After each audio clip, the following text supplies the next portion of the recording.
আপোনাৰ আজিৰ দিনটো কেনেদৰে যাব? আজিৰ ৰাশিফল ২৯ নৱেম্বৰ মেঘ ৰাশি। এই ৰাশিৰ জাতক জাতিকাসকলৰ দিনটোত মধ্যম ফল আহিব। গৱেষকসকলে কৰ্মত নতুন উদ্বেগ উদ্দীপনা পাব। প্ৰেমত শুভ ফল। কৰ্মস্থানত সহকৰ্মীৰ কামৰ ওপৰত গুৰুত্ব দিয়ক। আজি কোনো সুসংবাদ মতে সুখ দিব। আজিৰ দিনটো লাকি কালাৰ হৈছে ৰেড। বৃষ ৰাশি। এই ৰাশিৰ জাতক জাতিকাসকলে কিবা কাৰণত অশুভ ফল পাব পাৰে। মনটো বেয়া হ'ব। যদিও কৰ্মত কিছু চিন্তা থাকিব, কিন্তু আবেলি পৰত কৰ্মত তেনে দুৰ্ভাৱনা নাই। অৰ্থ লাভ হ'ব পাৰে। স্বাস্থ্যৰ প্ৰতি যত্ন লওক। ব্যৱসায় বাণিজ্যত কিছু বাধা থাকিব। আজিৰ দিনটোত দুখীয়া ছোৱালীক মিঠাই খাবলৈ দিয়ক। ভাল হ'ব। লাকি কালাৰ হৈছে য়েল্লো। মিথুন ৰাশি। এই ৰাশিৰ জাতক জাতিকাসকলে দিনটোত সাময়িকভাৱে ভাল হোৱাৰ যোগ দেখা যায়। নিবনুৱাসকলৰ বাবে দিনটো শুভ। প্ৰেমত চিন্তা থাকিব, সমস্যা থাকিব। বিদ্যাৰ্থীসকলৰ মাজত ব্যস্ততা বৃদ্ধি পাব। কৰ্মত নিজ উদ্দেশ্যত সাধনৰ বাবে চেষ্টা কৰক। আজি পুৱা বা গধূলি কামাখ্যা মন্দিৰ দৰ্শন কৰক।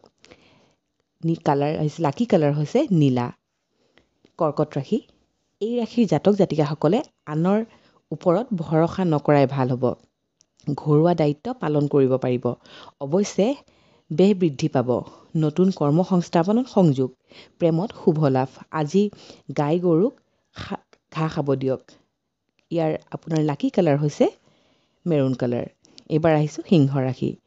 সিংহ ৰাশিৰ জাতক জাতিকাসকলে নানান সমস্যাৰ মাজেৰে দিনটো পাৰ কৰিব লাগিব। দাম্পত্যত খেলি মেলি থাকিব পাৰে। জেদ ভাৱ ত্যাগ কৰক। ভ্ৰমণৰ বাবে সংযোগ স্থাপন কৰিব পাৰিব। কৰ্মস্থানত নতুন দায়িত্ব থাকিব। আজিৰ দিনটোৰ আপোনাৰ লাকি কালাৰ হৈছে ব্লেক। এইবাৰ আহিছোঁ কন্যা ৰাশি। আজি আৰ্থিক খৰচৰ মাত্ৰা বৃদ্ধি পাব। মাতৃৰ শৰীৰক লৈ চিন্তা থাকিব। পাৰিবাৰিক সুখ শান্তি বজাই থাকিব। বিদ্যাৰ্থীসকলে খুব গুৰুত্ব দি ইয়াৰ আজি ফল নাপাব। ব্যৱসায় বাণিজ্যত বাধা থাকিব। প্ৰেমত আনন্দ লাভ। আপোনাৰ আজিৰ দিনটোৰ লাকি কালাৰ হৈছে পাৰ্পল কালাৰ। এইবাৰ আহিছোঁ তুলা ৰাশি। এই ৰাশিৰ কৰ্মৰ ক্ষেত্ৰত পদোন্নতিৰ যুগ। ব্যৱসায় বাণিজ্যত উন্নতি বৃদ্ধিৰ যুগ। আৰ্থিক প্ৰাপ্যধন পোৱাৰ আশা আছে। ভ্ৰমণত শুভ ফল। বন্ধুবৰ্গৰ পৰা সহায় সহানুভূতিৰ লাভ। প্ৰেমত সন্দেহ থাকিব। আজিৰ দিনটোৰ আপোনাৰ লাকি কালাৰ হৈছে পিংক। বৃশ্চিক ৰাশি। আজি পুৱা ভাগতে কাউৰীক ৰুটি খাবলৈ দিয়ক। ব্যৱসায় বাণিজ্যত আৰ্থিক দিশত সমাধান হ'ব। সন্তানৰ সুসংবাদে মন হয়তো আনন্দিত কৰিব। ঘৰুৱা দিশত মধ্যম ফল। বিদ্যাত অধিক মনোযোগত প্ৰয়োজন হ'ব। প্ৰেমত সাৱধান হওক। আপোনাৰ আজিৰ দিনটোৰ লাকি কালাৰ হৈছে অৰেঞ্জ কালাৰ। এইবাৰ আহিছোঁ ধনু ৰাশি। ভাই ভনীৰ পৰা সহায় সহানুভূতি লাভ। কৰ্মৰ ক্ষেত্ৰত নিজৰ যোগ্যতাৰ প্ৰমাণ দিব পাৰিব। দাম্পত্য জীৱনত চিন্তা থাকিব।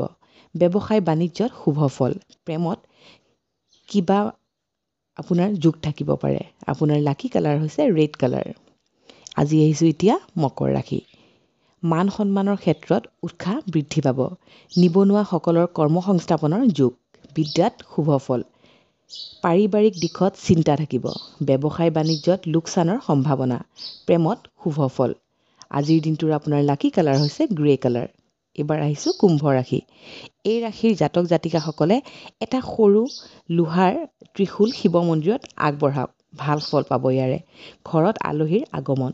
শৰীৰত আঘাত প্ৰাপ্তি পাব পাৰে। আজি সাৱধানতা বজাই ৰাখক। ব্যৱসায় বাণিজ্যত মধ্যম ফল। বিদ্যাত বাধা আছে। প্ৰেমত কষ্ট লাভ। আজিৰ দিনটোৰ আপোনাৰ লাকি কালাৰ হৈছে গ্ৰীণ কালাৰ। এইবাৰ আহিছোঁ শেষৰ ৰাশিটো অৰ্থাৎ মীন ৰাশিলৈ।